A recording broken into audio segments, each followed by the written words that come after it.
Good morning all of you. आज की class में हम आपको बताएंगे कॉर्पोरेट अकाउंटिंग 2024 में जो एंड सेम में एग्जाम हुआ था उसका आंसर। और इसका फर्स्ट पार्ट में हम लोग करेंगे इसका एमसीक्यू। देखिए यहाँ पर 10 क्वेश्चन आए थे 2 मार्क्स का। इसका आंसर कैसे होता है। क्वेश्चन नंबर 1 है security premium can not be applied. Security premium को इस्तेमाल हम कहाँ नहीं कर सकते हैं। तो क्वेश्चन को बड़ा ध्यान से पढ़िए। Can not be applied.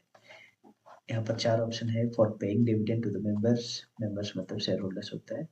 दूसरा है for issuing bonus share to the members, for writing off preliminary expenses of company, and fourth number है for writing off discount on issue of dividends. तो सिक्योरिटी प्रीमियम का जो balance होता है उसका इस्तेमाल हम डिविडेंड देने के लिए नहीं कर सकते हैं, बाकी सारे के लिए किया जा सकता है। तो पहला आंसर आपका करेक्ट होता है। दूसरा क्वेश्चन था balance of forfeited share after reissue of forfeited share is transfer to. Share को फॉरफिट करने के बाद उसको दोबारा से रीइशू किया जाता है। जैसे मान लो कोई एक शेयर होल्डर था, 10 रुपया वाला शेयर खरीदा था, उसने लास्ट का 2 रुपया नहीं दिया, लास्ट कॉल का 2 रुपया नहीं दिया, तो कंपनी इसको फॉरफिट कर लिया, जब्त कर लिया, और उसको मान लो उसने सिर्फ 5 रुपये में बेच दिया। तो सिर्फ 2 रुपया लेना था किसी शेयर होल्डर से, उन्होंने नहीं दिया, तो उसको फॉरफिट करके उसको 5 रुपये में बेचा, तो प्रत्येक शेयर पर उसको 3-3 रुपये का फायदा हुआ। तो ये जो प्रॉफिट है तो ये कंपनी का कैपिटल प्रॉफिट होता है, और इसको वो कैपिटल रिजर्व में ट्रांसफर करता है। तो इसका जो राइट आंसर होता है वो कैपिटल रिजर्व होता है। तो ये आप पहले से भी जानते हो। जब आप शेयर फॉरफिचर की एंट्री करते हो, रेशियो की एंट्री करते हो, तो लास्ट में एक एंट्री होता है ना, share forfeiture account debit to capital reserve. तो उसी के बारे में पूछा है कि बैलेंस जो होता है शेयर फॉरफिचर को कहाँ ट्रांसफर करते हैं। तो करेक्ट आंसर होता है कैपिटल रिजर्व। क्वेश्चन नंबर 3 है equity share holder are. Equity share holder कौन होते हैं। कंपनी के ओनर होते हैं। तो आपके पास 4 ऑप्शन दिया है। कस्टमर नहीं होगा, क्रेडिटर भी नहीं होता है, डायरेक्टर ऑफ द कंपनी भी नहीं होता है। तो हमारा राइट आंसर है ओनर ऑफ द कंपनी। यहीं पर एक और क्वेश्चन आता है इक्विटी शेयर होल्डर की जगह में होता है डिवेंचर होल्डर। तो डिवेंचर होल्डर आता क्रेडिटर ऑफ द कंपनी होता है या फिर लेंडर ऑफ द कंपनी होता है। तो अगर इक्विटी शेयर होल्डर कौन है पूछा है तो आंसर होगा ओनर ऑफ द कंपनी। फिर नेक्स्ट है डिक्रीज इन क्रेडिटर एज। इसको देखिए, एक फंड फ्लो नाम के कोई चैप्टर आता है, तो वहाँ स्टेटमेंट बनता है फंड फ्लो स्टेटमेंट। तो उसमें एक छोटा सा कंसेप्ट है। फंड फ्लो में एक तरफ लिखते हैं सोर्सेस और एक तरफ एप्लीकेशन, सोर्सेस और एक तरफ लिखते हैं एप्लीकेशन। तो इसका छोटा सा कंसेप्ट है। सोर्सेस मतलब पैसा कहाँ कहाँ से आया और पैसे का इस्तेमाल कहाँ कहाँ आपने किए। तो पैसा अगर हमारी फर्म में आता है, कंपनी में आता है, कहाँ कहाँ से आता है उसको हम लोग सोर्सेज साइड रिकॉर्ड करते हैं, और पैसे जाता है उसको एप्लीकेशन साइड रिकॉर्ड करते हैं। तो यहाँ पर पूछा है डिक्रीज इन क्रेडिटर। ये देखिए क्रेडिटर किसको बोलते हैं पहले उसको समझना होगा। अगर आप किसी सप्लायर या क्रेडिटर बोलते हैं, उससे उधार लेते हैं, किसी व्यक्ति से हम लोग उधार लेते हैं ना, सामान उधार खरीदते हैं, रॉ मटेरियल वगैरह उधार खरीदते हैं, तो उसको हम लोग सप्लायर बोलते हैं या क्रेडिटर बोलते हैं। सप्लायर या क्रेडिटर बोलते हैं। तो जैसे मान लो हमारी कंपनी है, उसने सप्लायर से 1 लाख रुपए का उधार सामान खरीदा है उधार में, तो हम लोग बोलेंगे हमारा क्रेडिटर है 1 लाख रुपए का, क्रेडिटर है 1 लाख रुपए का। अब यहाँ पर पॉइंट को समझिए, डिक्रीज इन क्रेडिटर, हमारा भी क्रेडिटर है 1 लाख रुपए का, ये डिक्रीज कैसे होगा, इसका पेमेंट करेंगे तब। उधार में अगर हम किसी से खरीदे हैं तो उसका पेमेंट जब कर देंगे तो हमारा क्रेडिटर कम हो जाएगा, डिक्रीज हो जाएगा। तो लेटर सपोज कि हमारा क्रेडिटर था 1 लाख रुपए का, इसका हमने पेमेंट कर दिया 80,000 का, तो अब हमारा क्रेडिटर बच गया 20,000। तो इसको हम लोग बोल देंगे कि हमारा क्रेडिटर क्या हो गया, डिक्रीज हो गया। तो अब बताना ये जो हमने 80,000 रुपीज का पेमेंट किया, तो हमारा फर्म में पैसा आया या गया। तो ऑब्वियसली हम पेमेंट करेंगे तो पैसा जाएगा, तो पेमेंट करेंगे उसको किधर दिखाएंगे, एप्लीकेशन साइड। तो इसको हम लोग, तो हमारा जो ऑप्शन है उसमें हम लोग इसको क्या बोलेंगे, सोर्स ऑफ कैश बोलेंगे क्या, नहीं। सोर्स ऑफ कैश तब बोलते हैं जब पैसा आता है, यहाँ तो पैसा जा रहा है, तो इसलिए हम इसको सोर्स ऑफ कैश नहीं बोलेंगे, बोलेंगे इसको एप्लीकेशन ऑफ कैश। और बोथ तो होगा नहीं और लास्ट का होगा नहीं, तो आंसर बड़ा सा था सोर्स या फिर एप्लीकेशन। तो हमारा करेक्ट आंसर होगा एप्लीकेशन, और यहाँ पर पैसा आता तो लिखते हैं सोर्स ऑफ कैश। ठीक है। फिर नेक्स्ट है E number. Which of the following is the holding company. ये 4 ऑप्शन है, उसमें से होल्डिंग कंपनी कौन है। तो देखिए होल्डिंग कंपनी अगर आप जानते होंगे तो उसमें हम आपको बताए थे कि अगर कोई कंपनी है वो किसी दूसरे कंपनी का 50% से ज़्यादा मोर देन 50% शेयर को अगर एक्वायर कर लेता है, खरीद लेता है, तो उसको होल्डिंग कंपनी बोलते हैं। तो पॉइंट नंबर 1 बोल रहा है कि अ कंपनी को acquire more than 50% share in another company. हाँ, तो ये भी होल्डिंग कंपनी का ही फीचर है। मतलब एक कंपनी अगर दूसरी कंपनी का 50% से ज़्यादा शेयर को एक्वायर करती है, तो उस खरीदने वाला कंपनी को होल्डिंग कंपनी बोलते हैं, और जिस कंपनी को खरीदा जाता है उसको सब्सिडियरी कंपनी बोलते हैं। और आगे देखते हैं, पहला ऑप्शन तो ठीक है, दूसरा देखो। अब कम देखो, एक ऐसा नहीं कि एक ऑप्शन को टिक करके छोड़ देना है, सारे आंसर को एक बार चेक कर लेना है कि ऐसा तो नहीं कि और भी आंसर ठीक हो। तो आगे देखिए, a company who control the composition of the board of directors of other company. देखिए जो कंपनी में जो डायरेक्टर्स होते हैं ना, तो डायरेक्टर्स के ग्रुप को composition of board of director बोलते हैं। डायरेक्टर्स होते हैं, तो डायरेक्टर्स की जो ग्रुप होती है उसको बोर्ड ऑफ डायरेक्टर बोलेंगे, या composition of board of director बोलेंगे। तो ये जो होल्डिंग कंपनी है, दूसरे कंपनी का जो सब्सिडियरी कंपनी, मतलब जिस कंपनी को खरीदती है, उसका बोर्ड ऑफ डायरेक्टर पर भी वो कंट्रोल करती है। तो ये ऑप्शन भी सही है। और तीसरा है, a company who control a company which is holding company of another subsidiary company. ये ऑप्शन भी सही है। देखिए जैसे मान लो हमारी कंपनी है एक्स लिमिटेड कंपनी, और एक कंपनी है वाई लिमिटेड कंपनी। तो ये क्या बोल रहा है, company who control a company which is holding company of another subsidiary company. देखिए एक एग्जांपल समझिए, पहले हमारी कंपनी एक्स कंपनी है और ये वाई लिमिटेड का मान लो 80% शेयर को खरीदा है, ठीक।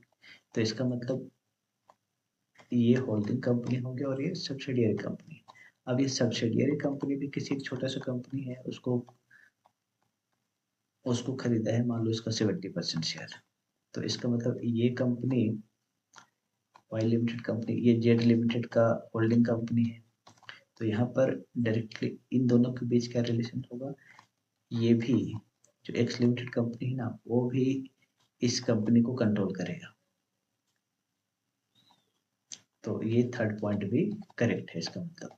तो यहाँ पर आपका जो ऑप्शन है ई नंबर क्वेश्चन का, विच of the following is the holding company, इसमें से होल्डिंग कंपनी कौन है, तो ये तीनों ही ऑप्शन करेक्ट है। तो इसलिए हमारा फाइनल आंसर होगा ऑल ऑफ दिस।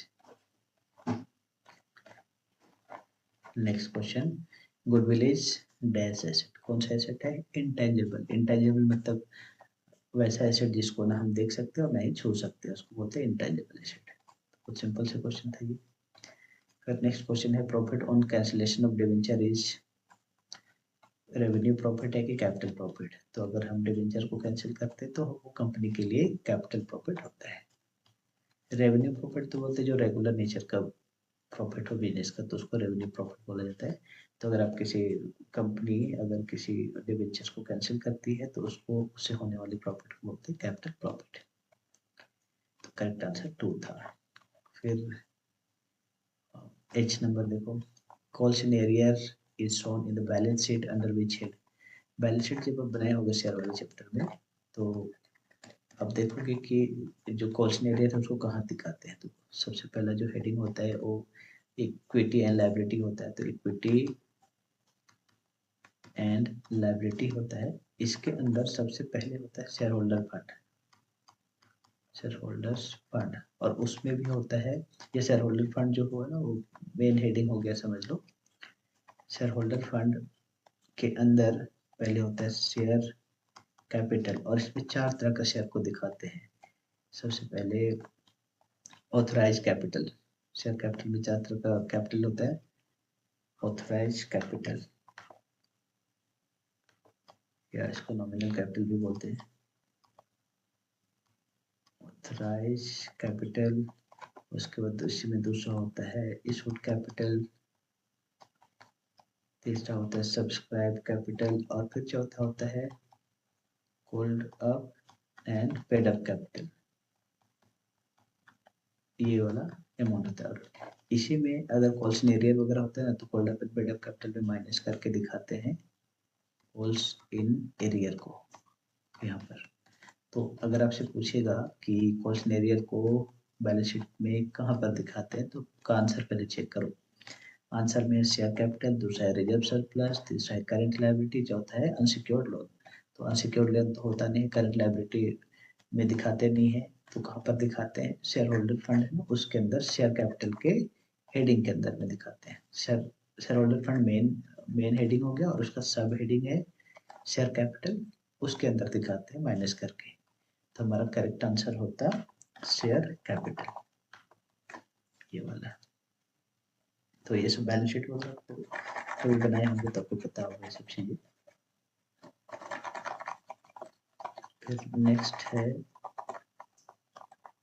देखो नेक्स्ट है dividend become payable when it is, किसी भी कंपनी का डिविडेंड कब पेबल होता है, कब दिया जाता है। तो आपके पास चार ऑप्शन है। Recommended by director, yes, director लोग ही इसको रिकमेंड करते हैं कि अच्छा इस साल इतना प्रॉफिट हुआ है तो अच्छा। डिविडेंड किसको बोलते हैं, कंपनी जब प्रॉफिट कमाती है तो प्रॉफिट का कुछ हिस्सा को शेयर होल्डर्स के बीच बांट दिया जाता है, उसको बोलते हैं डिविडेंड। तो यहाँ पर पूछा है कि डिविडेंड कब पेबल होता है। पहला ऑप्शन है रिकमेंडेड बाय डायरेक्टर्स, डायरेक्टर जब उसको मतलब अनाउंस करते कि अच्छा आपको ये डिविडेंड मिलेगा तब। तो ये आंसर तो ठीक है। आगे देखते हैं, demanded by share holder, share holders demand नहीं करते हैं, ये बोर्ड ऑफ डायरेक्टर्स जो है वो डिसाइड करते हैं और फिर उसको एजीएम वगैरह होता है एनुअल जनरल मीटिंग, उसमें अनाउंस करते हैं कि आपको इतना आपको डिविडेंड दिया जाएगा। तो ये पहला आंसर तो ठीक है। तीसरा है recommended by director and demanded by share holder, share holder demand नहीं करता है इसको, वो ये जो डायरेक्टर्स होता है वो अनाउंस करते हैं। तो ये भी गलत आंसर है, ये भी गलत आंसर है। ये चौथा आंसर ठीक है। देखिए recommended by director and approve by the share holder, AGM होती है उसमें पोल मतलब डायरेक्टर बोर्ड ऑफ डायरेक्टर्स होते हैं वो अनाउंस करते हैं कितना आपको इस बार डिविडेंड देंगे, फिर उसको जो शेयर होल्डर होते हैं मीटिंग में तो वो अप्रूव करते हैं, तब जाके फाइनल तय होता है कि अच्छा इतना डिविडेंड इस बार दिया जाएगा। तो इसका करेक्ट आंसर ये पार्शियली ठीक है पहला वाला आंसर, लेकिन पूरा आंसर सही वाला ये है, फोर्थ नंबर। तो यहाँ से थोड़ा सा किसी को कंफ्यूजन हो सकता था कि कई लोग इसको दिए होंगे करेक्ट, लेकिन इसका करेक्ट आंसर होता ये थोड़ा सा सही, लेकिन पूरा पूरा अगर करेक्ट की बात करोगे तो ये फोर्थ नंबर ऑप्शन ज्यादा सही। तो हमारा आई नंबर का आंसर होता है fourth. Next question, the portion of the authorised capital which is issued for subscription of the public is called। देखिए ये शेयर वाले चैप्टर पे क्वेश्चन है जिसमें बोला है कि शेयर कैपिटल जो होता है ना चार टाइप का होता है। शेयर कैपिटल चार तरह होता है। सबसे पहला होता है ऑथराइज कैपिटल, उसके बाद इशूड कैपिटल, उसके बाद सब्सक्राइब कैपिटल और चौथा होता है hold up and paid up capital.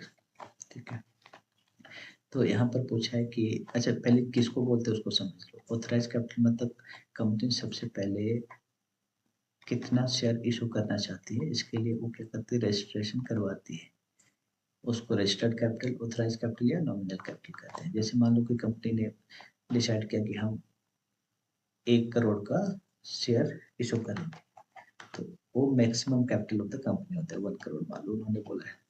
तो जितना के लिए रजिस्ट्रेशन कराया वो कंपनी का क्या होता है मैक्सिमम कैपिटल।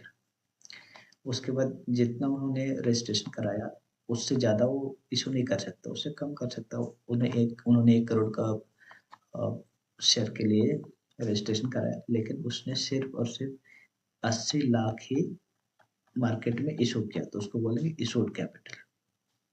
उसके बाद जितना इशू किया उसमें से पब्लिक ने जितना खरीदा उसको बोलते हैं subscribe capital.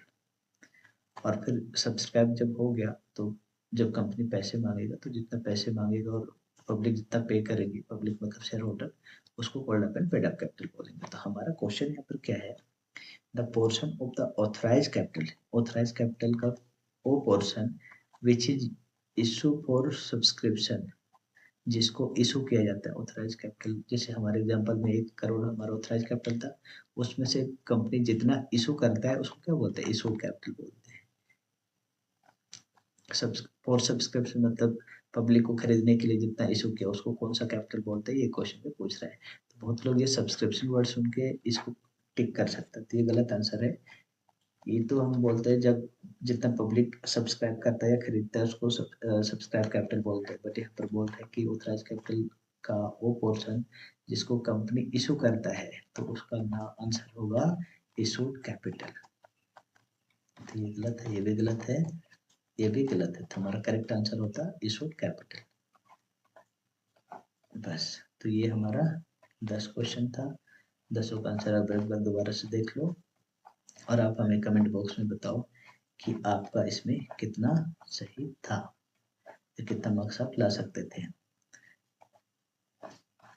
Okay, thanks for watching. Next video में हम लोग करेंगे जीएसटी में जो क्वेश्चन आया था उसका आंसर एमसीक्यू, और फिर इसी तरीके से इकोनॉमिक्स और एटीपी का भी हम आंसर अपलोड करेंगे अपकमिंग वीडियोज में।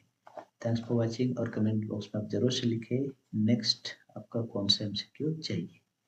Thank you.